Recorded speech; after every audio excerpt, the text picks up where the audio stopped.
بسم اللہ الرحمن الرحیم۔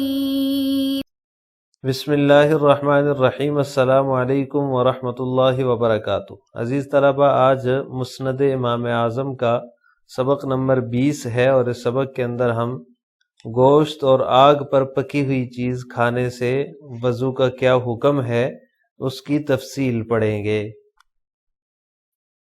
بیان عدم الوضوء من اللبن واللحم وبه قال حدثنا ابو حنیفۃ عن عدی عن ابن جبیر عن ابن عباس رضی اللہ تعالی عنہما قال رأیت رسول اللہ صلی اللہ علیہ وسلم شرب لبنا فتمزمز وصلى ولم يتوضأ۔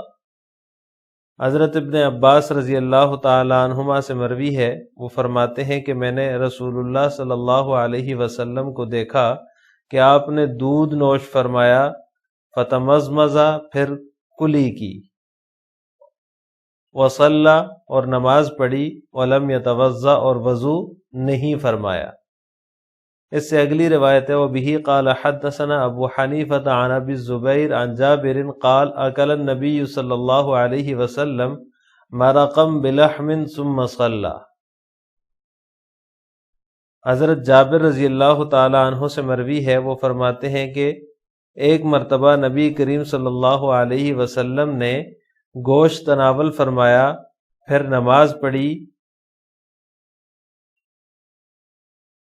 ان دونوں احادیث کے اندر یہ ہے کہ آپ صلی اللہ علیہ وسلم نے آگ پر پکی ہوئی چیز کا استعمال فرمایا۔ دودھ بھی ہے، وہ بھی اس کو بھی جو ہے وہ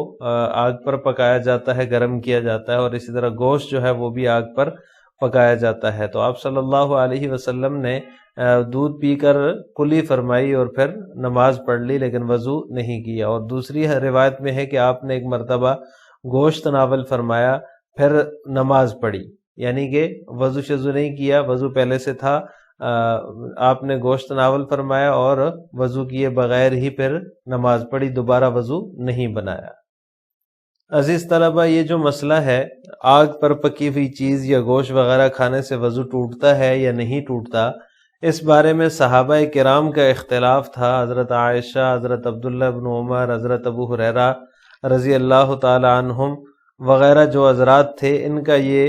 مذہب تھا، ان کا یہ مسلک تھا کہ آگ پر پکی ہوئی چیز کھا لینے سے وضو ٹوٹ جاتا ہے، دوبارہ وضو بنایا جائے۔ یعنی اگر کسی نے آگ پر پکی ہوئی چیز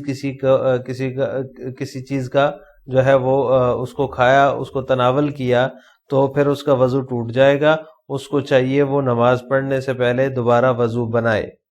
جبکہ دیگر صحابہ کرام رضوان اللہ تعالی علیہم اجمعین جو تھے، ان کے نزدیک ان کا مذہب اور مسلک یہ تھا کہ آگ پر پکی ہوئی چیز کوئی بھی کھا لی جائے، چاہے وہ گوشت ہو، چاہے وہ دودھ ہو، چاہے وہ کچھ بھی ہو، اس سے وضو نہیں ٹوٹتا۔ پھر اس کے بعد امت کا اس بات پر اجماع ہو گیا کہ آگ پر پکی ہوئی چیز کھانے سے وضو نہیں ٹوٹے گا۔ لہٰذا جن روایات میں یہ آتا ہے کہ آگ پر پکی ہوئی چیزیں کھانے سے وضو ٹوٹ جاتا ہے،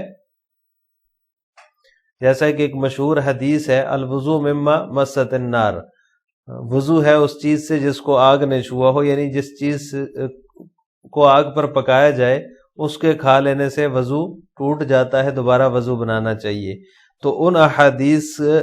کا مطلب یہ ہوگا کہ ان سے استحباب مراد ہوگا کہ اگر آپ نے جو ہے وہ کوئی ایسی چیز کھا لی ہے جو آگ پر پکی ہے، تو آپ کا وضو ٹوٹا تو نہیں ہے، البتہ مستحب یہ ہے، بہتر یہ ہے کہ اس کو دوبارہ وضو بنا لینا چاہیے جس شخص نے بھی آگ پر پکی ہوئی چیز تناول کی ہے۔ اور دوسرا مطلب اس کا یہ ہے کہ اس سے ہاتھ دھونا، لغوی وضو جس کو کہتے ہیں، ہاتھ دھونا، کلی کرنا وغیرہ، یہ مراد ہے۔ یعنی الوضو مما مست النار والی جو روایت ہے، اس طرح دیگر روایات جن میں یہ آتا ہے کہ آگ پر پکی ہوئی چیز کھانے سے وضو ہے، وضو ٹوٹ جائے گا، دوبارہ کرنا چاہیے، تو اس سے مراد وضو لغوی ہے، یعنی ہاتھ منہ دھونا ہے، ہاتھ کلی کرنا ہے، ہاتھ دھونا وغیرہ ہے۔ اور تیسری توجہ اس روایت کی یہ بھی ہو سکتی ہے کہ وہ روایت جو ہے وہ دوسری روایت سے منسوخ ہے، یعنی وضو مما مست النار والی جو روایت ہے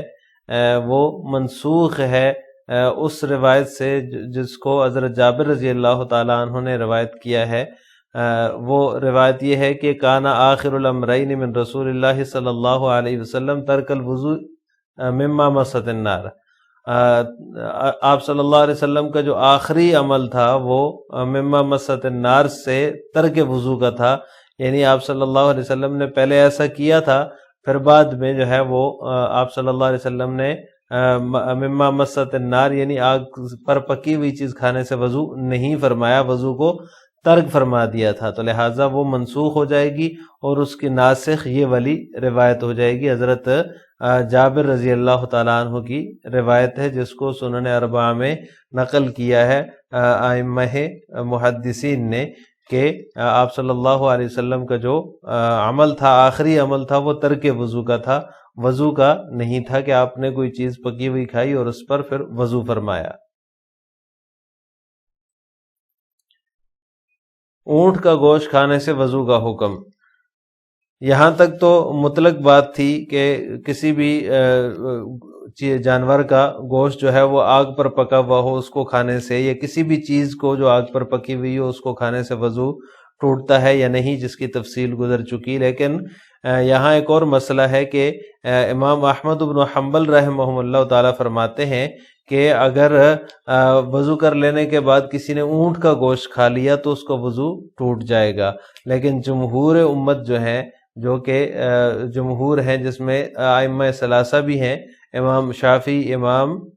مالک اور امام ابو حنیفہ رحمہم اللہ تعالی اور دیگر علماء اور محدثین، ان کا اس بات پر اتفاق ہے کہ کسی بھی جانور کا گوشت کھانے سے وضو نہیں ٹوٹتا۔ یہ صرف امام احمد بن حنبل رحمہ اللہ تعالیٰ کا یہ مسلک ہے کہ اونٹ کا گوشت کھانے سے وضو ٹوٹ جائے گا، باقی کسی جانور کا گوشت کھایا یا کوئی اور چیز آگ پر پکی ہوئی کھائی تو اس سے وضو نہیں ٹوٹے گا، صرف اونٹ کا گوشت کھانے سے وضو ٹوٹ جائے گا۔ لیکن جمہور اس کا انکار کرتے ہیں، جمہور کے نزدیک جو ہے وہ کسی بھی جانور کا گوشت کھا لینے سے وضو نہیں ٹوٹے گا۔ لہٰذا آج کے سبق کا خلاصہ یہ ہوا کہ ہم نے دودھ اور گوشت یا آگ پر پکی ہوئی چیز، کوئی بھی چیز کھا لینے سے وضو ٹوٹے گا یا نہیں ٹوٹے گا، اس کی تفصیل پڑی ہے۔ یہ صحابہ کرام کے درمیان یہ مختلف ہی مسئلہ تھا۔ بعض صحابہ کرام اس کے قائل تھے کہ آگ پر پکی ہوئی چیز کھانے سے وضو ٹوٹ جاتا ہے، دوبارہ کرنا چاہیے، لیکن بعد میں فقہا کا اس بات پر اتفاق ہو گیا کہ جو ہے وہ آگ پر پکی ہوئی چیز کھانے سے وضو نہیں ٹوٹتا، اس پر اجماع ہو گیا، لہٰذا اب کوئی بھی اس کا قائل نہیں ہے، نہ ہی ائمہ اربعہ میں سے اور نہ ہی کوئی اور اس کا قائل ہے، بلکہ امت کا اس بات پر اجماع ہے کہ آگ پر پکی ہوئی چیز کھانے سے وضو نہیں ٹوٹتا۔ آخر میں آپ سے 2 سوال ہیں۔ نمبر 1، کن صحابہ کرام رضوان اللہ تعالی علیہم اجمعین کے نزدیک آگ پر پکی ہوئی چیز سے وضو ٹوٹ جاتا ہے؟ نمبر 2، کس کے نزدیک اونٹ کا گوشت کھانے سے وضو ٹوٹ جاتا ہے؟ ان دونوں سوالوں کا جواب آپ نے کمنٹ باکس میں دینا ہے۔ السلام علیکم ورحمۃ اللہ وبرکاتہ۔